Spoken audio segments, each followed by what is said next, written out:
tumayong balahibo ko nun, sir, ng panahon na nakita ko, naku, andyan yata si VP Sara, andyan si Bongo nakapasok na. Ang penalty nito ay 4 na taon nata na kulong.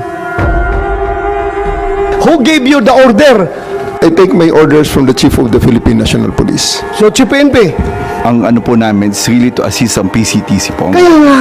Oh, PCTC, did you or did you not give the order to General Marbil? No. No. So, General Marbil, are you lying? General Torre, may violation ho ba sa arrest ni former President Duterte?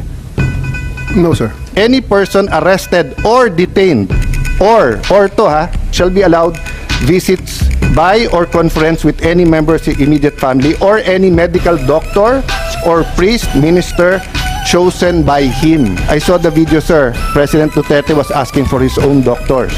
Sir, we have substantial doctor. Ang sabi kasi dito, his choice, hindi nyo choice. I saw the video wherein you're saying 2-star, ako na nagdedesisyon, I will not allow VP Sara in. Tama? Yes, sir. Hindi ba siya anak?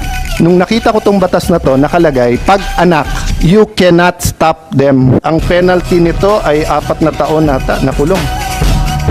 Bawal na pigilan yung anak na bumisita. So, it's your call to violate the law.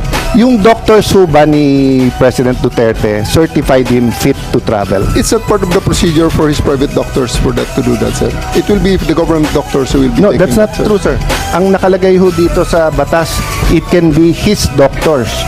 Magiging inutil yung batas if you invite your doctors and then they cannot certify. So, ang mangyayari nun, if they certify hindi pwede, sinertify ng gover doctor pwede, korte ang magsasabi at kakasuhan yung doktor na nagkakamali. But if you tell me, sir, okay naman siya, o tignan mo. The law is clear eh. Hindi naman ikaw magsasabing sufficiente, hindi.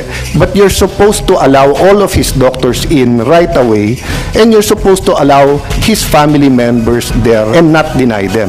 So, who give the order? Sino nagbigay sa'yo ng order?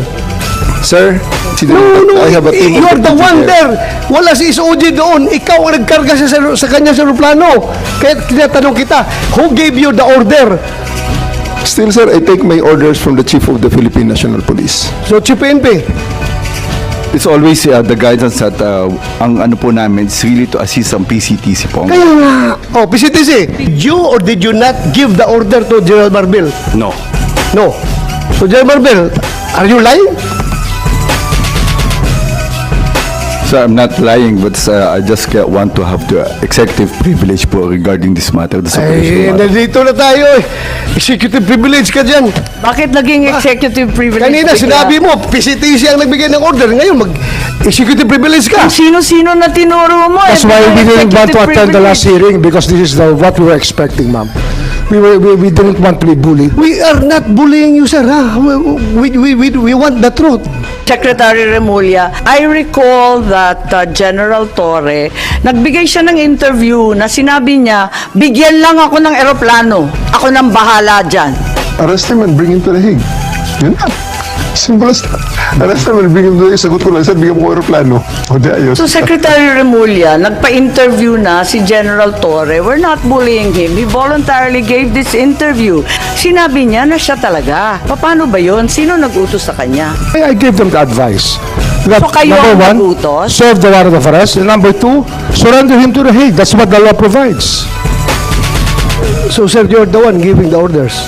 Well, in some ways, because I gave them the legal basis for all the actions that happened.